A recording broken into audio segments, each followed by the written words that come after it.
This video is sponsored by TigerStream, and your promo code is in the description. This video is brought to you by all you guys who support the channel through Patreon and PayPal. Today's featured shirt is "All government officials are under the influence." Yes, the word is typically spelled with a C, but when you get government bureaucrats involved, all they can see are dollar signs. A school homework assignment was given to little Johnny.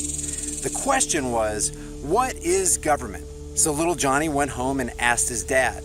His dad thought about it for a second and said, well, let me put it this way. I'm the president, your mother is Congress, the maid is the workforce, you are the people, and your brother represents the future. Little Johnny said, Dad, I still don't understand. He said, I'll tell you what, why don't you sleep on it? Maybe you'll understand it a little better in the morning. He said, okay. So he went to sleep. In the middle of the night, he was awakened by the cry of his little brother. He immediately rushed to his crib to see what was going on. His brother had filled his diaper with crap. So immediately he ran to his mom and dad's room to get some help. But looking through the keyhole, he saw that his mother was snoring and fast asleep, but his father was nowhere to be found. So he ran down to the maid's room, only to look through the keyhole and see that his father was having sex with the maid. Then suddenly it dawned on him, I understand what government is. The president is screwing the workforce, Congress is asleep, nobody cares about the people, and the future is full of crap. You guys enjoy the video. It always baffles me that the people who tirelessly sing the chorus that without government, how could we possibly have a smooth running society? Without government, we'd have gangs running wild, looters and vandals running roughshod over the people, and blood would be flowing in the streets. Civilization as we know it, they say, would come to a standstill, and we would be thrust back to the Dark Ages. And the amazing thing is that these chorus leaders for government have access to the same information, the same documentation that you and I have access to. The information from the government's own sources of massive fraud, missing tax money, constant perversions of justice, congressional conflicts of interest, big money backroom deals, arms sales to our own enemies, the corruption of the entire monetary system, the takeover of the free press to suppress dissenting voices, and the list goes on and on. But the government is not just any gang. Regular street gangs are not seen as a legitimate authority before whom the people must bow. If you resisted Al Capone and his Chicago street gang, you wouldn't be seen as a criminal. But if you defend your family by beating up a cop who threw your wife to the ground for no good reason, if you run from an agent of the state because, based on a plethora of real-life examples of their abuse of power, you fear for your life, not only will the authorities bring out their cruisers, the helicopters, and the dogs to hunt you down, you will be seen by the population as public enemy number one. Why? Because the government gang is somehow seen as having a legitimate right to rule over other people. Hell, these guys can even shoot people in cold blood on camera and walk away scot-free.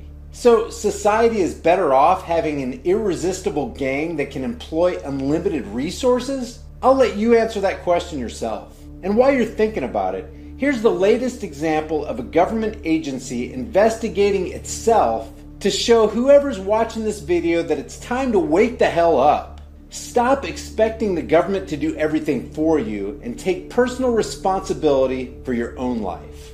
When you think of a federal sting operation involving weaponry and military gear, the Government Accountability Office doesn't immediately come to mind. That office is tasked with auditing other federal agencies to root out fraud and abuse, usually by asking questions and poring over paperwork. But this year, the agency went a little more cowboy. The Government Accountability Office created a fictitious law enforcement agency complete with a fake website and a bogus address that traced back to an empty lot, and applied for military-grade equipment from the Department of Defense. And in less than a week, they got it. The Government Accountability Office report issued this week says the agency's fake cops were able to obtain $1.2 million worth of military gear, including night vision goggles, simulated M16A2 rifles, and pipe bomb equipment from the Defense Department's 1033 program, which supplies state and local law enforcement with excess material. The report says the rifles and bomb equipment could have easily been made functional with widely available parts. Zena Merritt, director of the Government Accountability Office's Defense Capabilities and Management team, which ran the operation, said, "They never did any verification like visit our location, and most of it was by email. It was like getting stuff off of eBay." In its response to the sting, the Defense Department promised to tighten its verification procedures, including trying to visit the location of law enforcement agencies that apply and making sure agents picking up supplies have valid identification. The department also promised to do an internal fraud assessment by April 2018. A Defense Department spokesman declined to comment further. The sting operation has its roots in the 2014 fatal police shooting of Michael Brown in Ferguson, Missouri. At the time, many were surprised to see law enforcement respond to protests with armored trucks, sniper rifles, tear gas bombs, and other weapons of war. Reporting by the Marshall Project and others found that much of the equipment came from the obscure 1033 program, which dates back to the Clinton era. Any equipment the U.S. military was not using, including Humvees, grenades, scuba diving gear, and even marching band instruments, was available to local cops who could demonstrate a need. The program has transferred more than $6 billion worth of supplies to more than 8,600 law enforcement agencies since 1991. So let me just summarize. The government's own Government Accountability Office created a fake law enforcement agency and told the Department of Defense that it did high-level security and counterterrorism work. Once approved without question or verification, the agency easily obtained the items from a Defense Department warehouse of unused military goods. With trillions of dollars continually missing from taxpayer coffers, tell me again how society is better off with such a gargantuan parasite sucking the life out of the people? Leave your thoughts for the world to see in the comments section below. If you're new to the channel, hit the subscribe and notification button and you'll be alerted when I upload new content.